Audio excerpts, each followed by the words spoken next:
Helicopter! पैसे निकाल, नहीं तो आज तेरा ये ठेला उठाकर ले जाएंगे। बहुत कमाई हो गई है आज तेरी। बेटा, रोज की रोटी कमाती हूँ, इतने पैसे कहाँ से लाऊं? माँ, हम आपके बचपन का कर्ज चुकाने आए हैं। बेटा, ये सब क्या है? स्कूल की घंटी बजते ही बच्चे भागते थे, लेकिन 3 बच्चे ऐसे थे जो रोज रुक जाते थे। न उनके हाथ में टिफिन होता था, न किसी माँ का इंतजार। बस सामने खड़ा होता था एक छोटा सा ठेला और उसके पीछे एक औरत जो बिना कुछ पूछे रोज 3 भूखे पेट भर देती थी। उस दिन किसी ने नहीं सोचा था कि वही 3 भूखे बच्चे 25 साल बाद उसी औरत के दरवाजे पर हेलीकॉप्टर लेकर लौटेंगे। शहर के बाहरी हिस्से में बना वह सरकारी स्कूल न तो अपनी इमारत के लिए जाना जाता था और न ही किसी बड़े बोर्ड के लिए। उसकी पहचान थी हर सुबह बजती एक पुरानी घंटी और उसके सामने लगने वाला वह छोटा सा ठेला जिस पर रोज धुएं के साथ दाल की खुशबू उठती थी।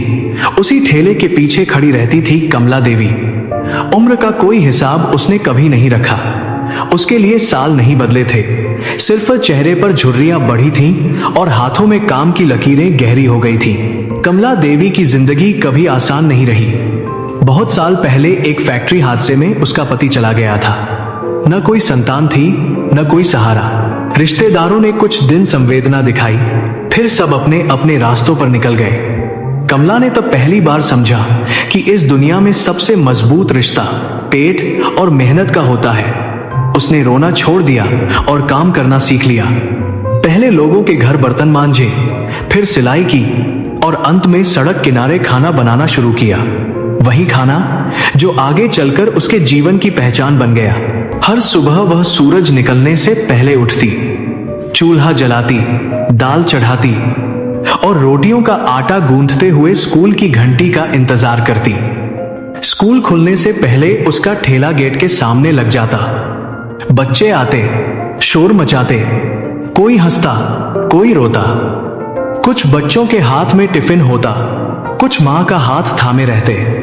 लेकिन उन्हीं बच्चों के बीच 3 चेहरे ऐसे थे जो रोज कमला देवी की नजरों में अटक जाते थे। वे तीनों बच्चे लगभग एक ही उम्र के थे। कपड़े हमेशा मैले रहते, जूते अक्सर टूटे होते और आंखों में एक ऐसी भूख झलकती थी जिसे शब्दों में बयान नहीं किया जा सकता। स्कूल की छुट्टी के बाद वे गेट के पास खड़े होकर बाकी बच्चों के टिफिन झांकते रहते।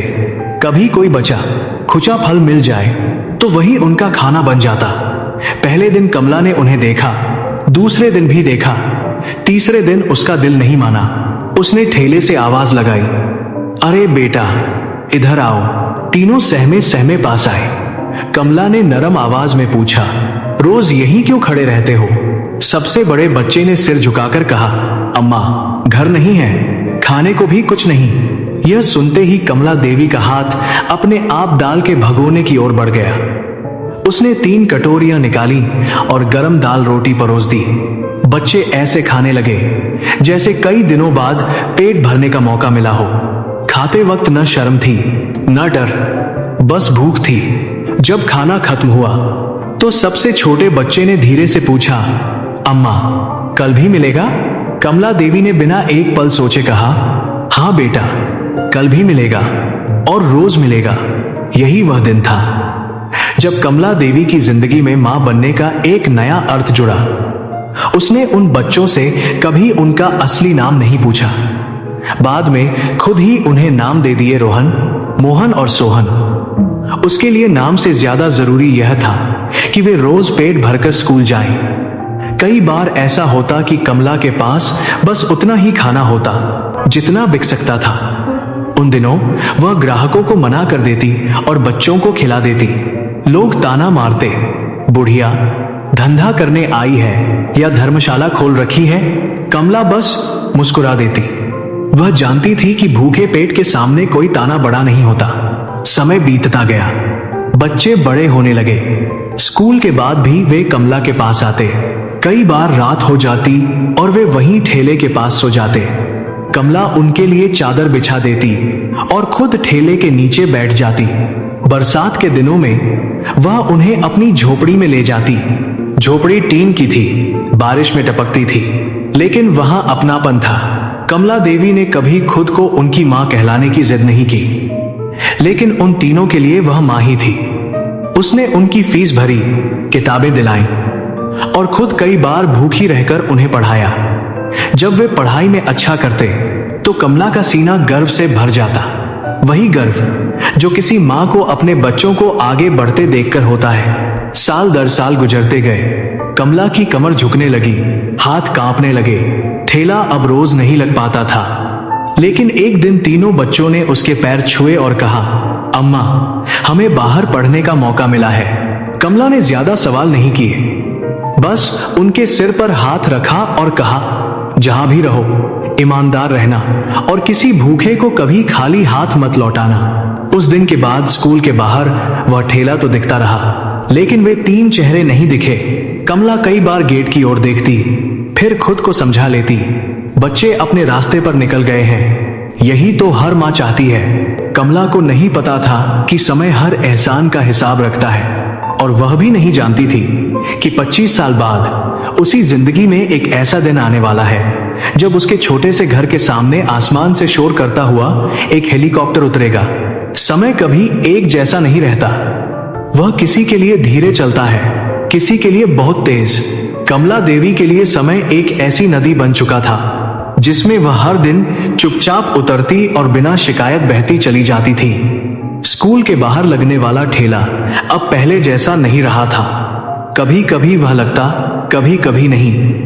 हाथों में अब पहले जैसी ताकत नहीं बची थी, आंखें धुंधली होने लगी थी और पैरों में अक्सर दर्द रहता था। लेकिन कमला देवी को इस सबसे ज्यादा तकलीफ इस बात की नहीं थी। उसे बस यही सुकून था कि जिन तीन बच्चों को उसने भूखा नहीं सोने दिया, वे अब अपनी जिंदगी के रास्ते पर निकल चुके थे। रोहन, मोहन और सोहन शहर से बहुत दूर पढ़ाई कर रहे थे। शुरुआत उनके लिए आसान नहीं थी। बड़े शहर में छोटे से कमरे, सीमित पैसे और अनजान दुनिया ने उन्हें कई बार तोड़ने की कोशिश की, लेकिन हर मुश्किल घड़ी में उन्हें कमला देवी की वही आवाज याद आती, किसी भूखे को कभी खाली हाथ मत लौटाना। रोहन पढ़ाई में तेज था। उसने इंजीनियरिंग की राह चुनी, रात रात भर जागकर पढ़ता और दिन में पार्ट टाइम काम करता। मोहन का मन कानून की ओर झुका। उसे बचपन से अन्याय से नफरत थी, शायद इसीलिए क्योंकि उसने अपनी आंखों से भूख और उपेक्षा देखी थी। सोहन को व्यापार में दिलचस्पी थी। उसे हिसाब किताब और लोगों से बात करने की समझ बचपन से थी।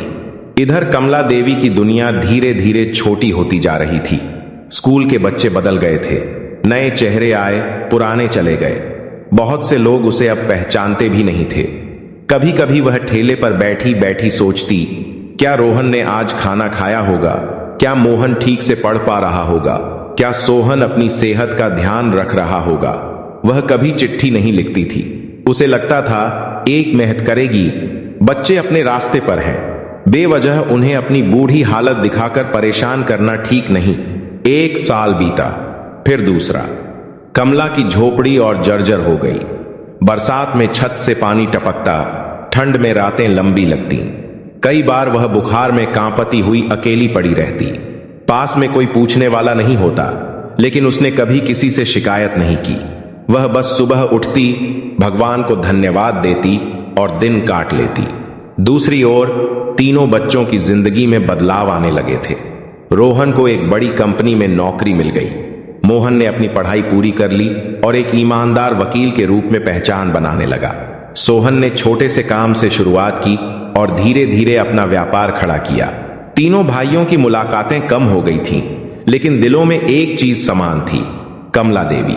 कई बार रात को जब सब थक कर बैठते तो बातों बातों में वही सवाल उठता, अम्मा अब कैसी होंगी?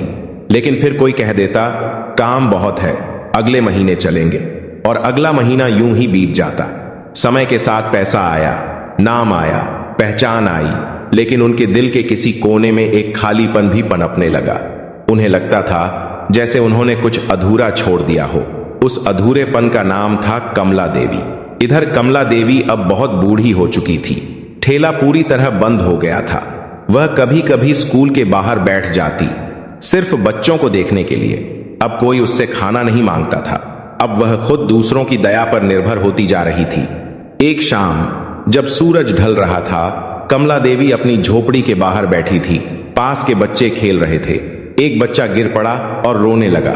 कमला ने उसे पास बुलाया, सिर पर हाथ फेरा और कहा, रो मत बेटा, सब ठीक हो जाएगा। उस पल उसकी आंखें भर आईं। उसे अपने 3 बच्चे याद आ गए। उसने आसमान की ओर देखा और बुदबुदाई, भगवान, बस एक बार उन्हें देख लूं। उसी रात शहर के एक आलीशान अपार्टमेंट में रोहन, मोहन और सोहन एक साथ बैठे थे। ये बहुत समय बाद हुआ था। बातों बातों में अचानक सोहन ने कहा, तुम लोगों को नहीं लगता हम अम्मा को भूल गए हैं? कमरे में सन्नाटा छा गया। मोहन ने धीरे से कहा, भूल तो नहीं गए, लेकिन हम उन्हें लेने कभी गए भी नहीं। रोहन ने सिर झुका लिया। उसे याद आया कैसे एक समय अम्मा ने अपना खाना छोड़कर उन्हें खिलाया था। उस रात तीनों देर तक सो नहीं पाए। पहली बार उन्होंने महसूस किया कि उनकी सफलता अधूरी है, और वहीं से एक फैसला जन्म लेने लगा। कमला देवी को नहीं पता था कि उसके जीवन की सबसे बड़ी परीक्षा अभी बाकी है।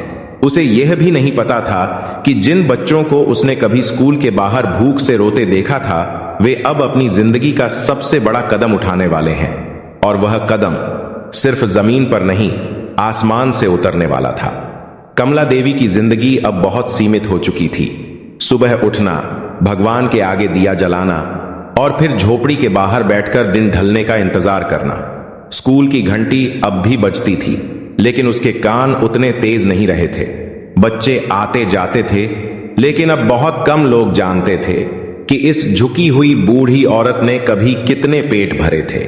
उसके हाथ कांपते थे, आंखों की रोशनी धुंधली हो चुकी थी और सांसें जल्दी फूलने लगी थीं। फिर भी उसके चेहरे पर एक अजीब सी शांति रहती थी, जैसे उसने जिंदगी से कोई शिकायत करना बहुत पहले छोड़ दिया हो। उस सुबह आसमान कुछ अलग ही था। बादल हल्के थे, हवा में अजीब सी हलचल थी। कमला देवी अपनी झोपड़ी के बाहर बैठी धूप सेंक रही थी। तभी उसने ऊपर से एक तेज और अनजाना शोर सुना। पहले तो उसे लगा शायद कोई बड़ा ट्रक पास से गुजर रहा है, लेकिन शोर बढ़ता गया। आसपास के लोग घरों से बाहर निकलने लगे। बच्चों ने आसमान की ओर उंगलियां उठाईं। अरे हेलीकॉप्टर, किसी ने चिल्लाकर कहा। कमला देवी ने धीरे धीरे सिर उठाया। उसकी आंखों ने आसमान में घूमती एक बड़ी सी चीज को देखा। उसने कभी इतने पास से हेलीकॉप्टर नहीं देखा था। उसे समझ नहीं आया कि यह यहां क्यों आ रहा है। शोर इतना तेज था कि पूरी बस्ती गूंजने लगी। कुछ ही पलों में वह हेलीकॉप्टर उसी कच्चे मैदान में उतरने लगा जो कमला की झोपड़ी से कुछ ही दूरी पर था। धूल का गुबार उठ गया। लोग सहमे हुए थे। कोई डर से पीछे हट रहा था, कोई उत्सुकता में आगे बढ़ रहा था। हेलीकॉप्टर के रुकते ही उसका दरवाजा खुला। सबसे पहले एक आदमी उतरा। महंगे कपड़े, चमकते जूते और चेहरे पर गंभीरता। उसके पीछे दूसरा, फिर तीसरा। तीनों ही रुतबे वाले, आत्मविश्वास से भरे हुए, लेकिन आंखों में कुछ और था, कुछ ऐसा जो अमीरी से अलग था। भीड़ में कानाफूसी शुरू हो गई। कौन है ये लोग? यहां क्या काम है इनका? तीनों आदमी बिना किसी दिखावे के सीधे उस झोपड़ी की ओर बढ़े जहां कमला देवी बैठी थी। कमला ने उन्हें आते देखा, लेकिन समझ नहीं पाई कि वे कौन हैं। उसके लिए तो वे बस 3 अजनबी थे। जैसे ही वे उसके सामने पहुंचे, कमला उठने की कोशिश करने लगी, लेकिन उसके पैर अब साथ नहीं देते थे। तभी पहला आदमी आगे बढ़ा। उसने कुछ नहीं कहा, बस धीरे से कमला देवी के सामने घुटनों के बल बैठ गया। दूसरे और तीसरे ने भी वही किया। पूरा इलाका सन्न रह गया। 3 अमीर, प्रभावशाली आदमी और एक झुकी हुई बूढ़ी औरत के सामने झुके हुए। कमला देवी के हाथ कांपने लगे। उसने घबराकर कहा, अरे बेटा, ये क्या कर रहे हो? उठो। तभी पहले आदमी की आंखों से आंसू गिर पड़े। उसने सिर उठाकर कहा, अम्मा, हमें पहचान नहीं रही? कमला ने उसकी शक्ल को गौर से देखा। कुछ पल तक वह बस देखती रही, फिर अचानक उसकी आंखें फैल गईं। उसके होंठ कांपने लगे। रोहन, दूसरे ने कहा, मैं मोहन हूं अम्मा। तीसरे ने भर्राई आवाज में कहा, और मैं सोहन। कमला देवी की सांस जैसे अटक गई। वह कुछ बोल नहीं पाई। उसके हाथ अपने आप आगे बढ़े और तीनों के सिर पर जा टिके। उसके चेहरे पर अविश्वास, खुशी, दर्द और ममता सब एक साथ उमड़ आए। मेरे बच्चे, इतना कहकर वह फूट फूट कर रो पड़ी। रोहन ने उसका हाथ थाम लिया। अम्मा, हमें माफ कर दो, बहुत देर कर दी हमने, हम आपको लेने आए हैं, मोहन ने कहा। जिस दिन हम बड़े बने उसी दिन से हमारा हर कदम आपकी दुआ से उठा है, सोहन ने कहा। आज जो कुछ भी है आपकी वजह से है। कमला देवी रोती रही। उसने तीनों के सिर अपने सीने से लगा लिए। मैंने तो कभी कुछ मांगा ही नहीं था बेटा, बस यही चाहती थी कि तुम लोग अच्छे इंसान बनो। रोहन ने इशारा किया। पीछे से कुछ लोग आए और झोपड़ी के पास खड़े हो गए। अम्मा, अब आप यहां नहीं रहेंगी, आपके नाम से एक घर बनेगा, एक जगह जहां कोई बच्चा भूखा नहीं सोएगा। कमला देवी ने सिर हिलाया।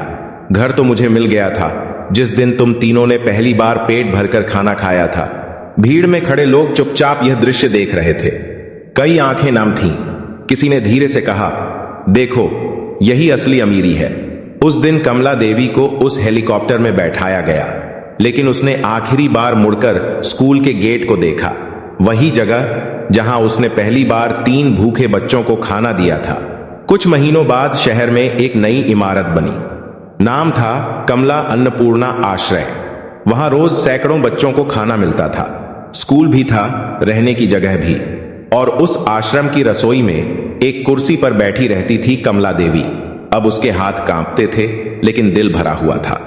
हर शाम रोहन, मोहन और सोहन उसके पास बैठते, वही सादा खाना खाते जो कभी उन्होंने फुटपाथ पर खाया था। कमला देवी अक्सर मुस्कुराकर कहती, देखो, भूख से बड़ा कोई दुश्मन नहीं होता और पेट भरने से बड़ा कोई धर्म नहीं। और सच यही था। जिस महिला ने रोज स्कूल के बाहर 3 भूखे अनाथों को खाना खिलाया था, समय ने उसी के दरवाजे पर 25 साल बाद 3 अमीर आदमियों को झुकाकर भेज दिया था। दुनिया की हर दौलत फीकी है उस मां के आशीर्वाद के सामने, जिसने खुद भूखे रहकर तुम्हें इस काबिल बनाया। याद रखना, कामयाबी की ऊंचाइयों पर पहुंचकर अपनी जड़ों और अपनी मां को कभी मत भूलना। वक्त रहते लौट आना उन बुजुर्ग आंखों के पास जो हर आहट पर तुम्हारा इंतजार करती हैं। कहीं ऐसा ना हो कि जब तुम्हारे पास देने के लिए सब कुछ हो तो उसे पाने के लिए वो मौजूद ही न रहें। बड़ा आदमी वो नहीं जो बड़ी गाड़ी में घूमता है, बल्कि वो है जिसके आने से एक मां के चेहरे पर सालों बाद सुकून की मुस्कान आ जाए। अगर इस कहानी ने आपके दिल को छुआ है तो इसे उन लोगों के साथ जरूर साझा करें जिन्हें अपनी जड़ों की याद दिलाने की जरूरत है। वीडियो को पसंद करें अगर आप भी अपनी मां से प्यार करते हैं। अपनों को याद दिलाने के लिए इस वीडियो को साझा जरूर करें।